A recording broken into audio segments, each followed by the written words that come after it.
warahmatullahi wabarakatuh. Sebelumnya kami ucapkan terima kasih kepada Ibu dan juga Bapak sudah meluangkan waktunya. Izinkan kami memperkenalkan dulu, kami dari Madrasah Aliyah Negeri 1 Bogor ingin mewawancarai sedikit tentang RW ini Pak, tentang kegiatan rutinan dan juga tata ruang yang ada di sini Pak, gitu, untuk memenuhi tugas kali ini. Sebelum itu perkenalkan dulu. Saya Indah Pilihan-Nasya, saya Sabina. Saya Kristus. Ya, kalau gitu boleh langsung pertanyaannya Pak. Ya, di sini kita ada 3 pertanyaan Pak. Jadi yang pertama itu, apakah ada kegiatan rutin yang dilakukan oleh warga desa di Bukit Depok? Iya, warga. Jika ada, apa kegiatan tersebut dan kapan diadakan kegiatan tersebut? Ya, jadi saya revisi bukan warga desa, warga RW 10 ya. Jadi saya cerita sedikit tentang desa Sasak Panjang ya. Jadi desa Sasak Panjang itu terdiri atas 12 RW. Salah satunya RW 10. RW 10 ini wilayahnya adalah di perumahan Perumput Depok sini. Nanti ada lagi perumahan Perumput Depok yang beda desa dengan kita, di luar dari desa Sasak Panjang, itu blok di sana.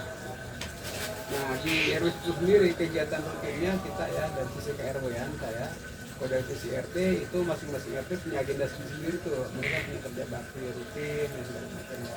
Kalau dari RW kami lebih ke arah koordinasi dengan RT-RT.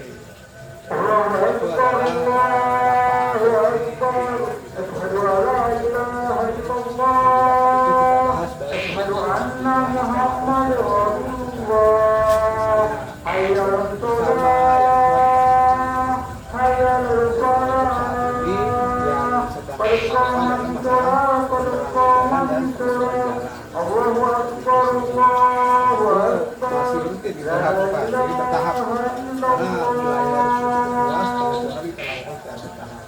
Ini sudah tahap yang keempat, besok insya Allah tanggal 16 kita udah mau datang lagi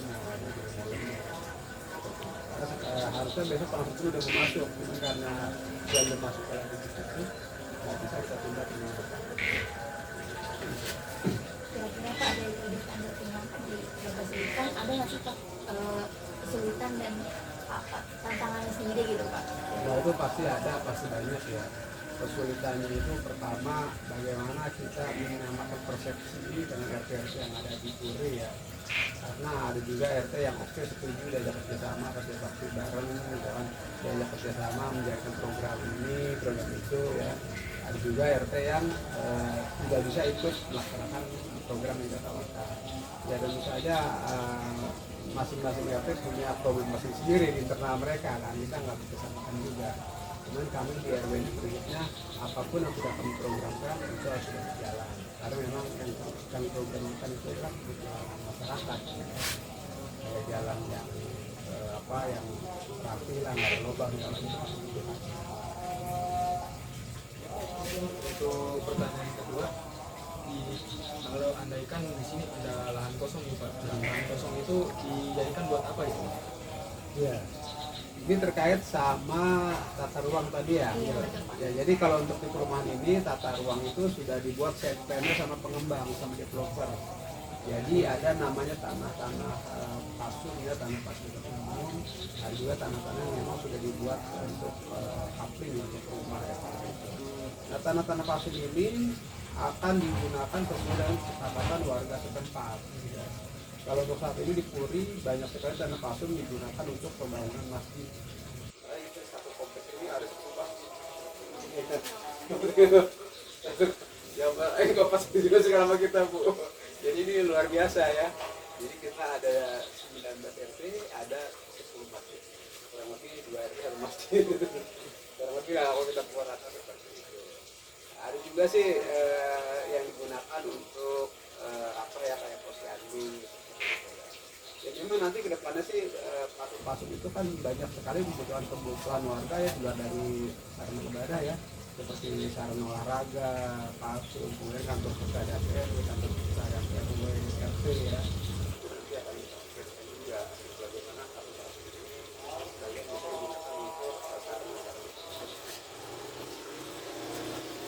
Itu buat kira-kira dana buat membangun sarana-sarana itu dari gimana ya Pak?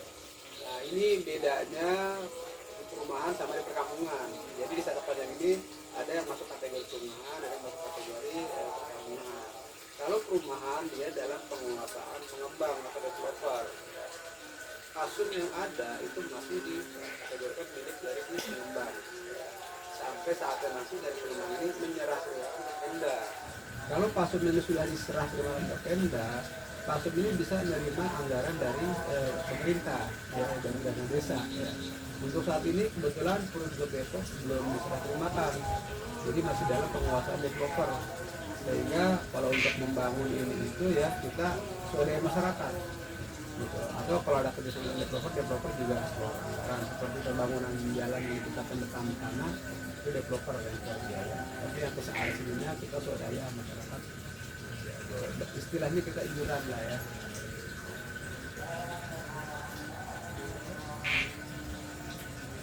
Apa yang dilakukan kita pemanfaatan ruangnya tidak sesuai dengan rencana yang sudah direncanakan? Pemanfaatannya banyak yang suka kayak gitu ya. Jadi awalnya kita mau buat taman misalnya. Contoh ini lah, kalau dari sektornya adalah taman awalnya. Tapi kemudian di tengah jalan itu warga merasa perlu masjid begitu. Akhirnya kita bangun masjid. Itu salah satu contoh yang di luar dari sektor awal. Ada juga jalur hijau, ruang terbuka hijau ya. Yang memang di sektor itu kita harus punya ruang terbuka hijau, artinya nggak boleh bangunan situ. Ya. Nah, akhirnya kita bangun sekolah, ada juga yang kayak gitu. Ya. Ya, ada sih hal kayak gitu, tapi selama dia masih membawa manfaat dan masih ditemukan sama masyarakat, kita nggak ada masalah. Masing-masing masyarakat lebih tahu kebutuhannya apa. Jadi kalau misalnya ingin membangun sesuatu itu lebih berpacu kepada masyarakat ya Pak? Lebih kepada kebutuhan masyarakat setempat. Jadi ada kalanya kita bikin taman pun kalau perawatannya tidak ada ya ini berantakan ya kan. Perlu taman pun perlu perawatan, perlu bersihin, ada biayanya.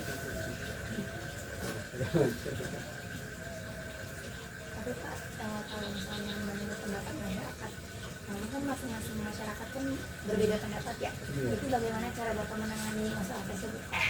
Ya kita ya orang Indonesia lah ya, kita ada namanya musyawarah mufakat ya kan, baik di level RT dan ada namanya rapat RT, di level RW ada namanya rapat RW. Jadi rapat itulah kita ambil keputusan. Ya. Biasanya kalau tidak bisa lewat musyawarah lewat kopi ya kan. Jadi kalau misalnya sebagian besar setujunya untuk plan A, sebagian besar plan B gitu kan, ya itu cari yang suara terbalik ya. Begitu sih metode pengambilan keputusan.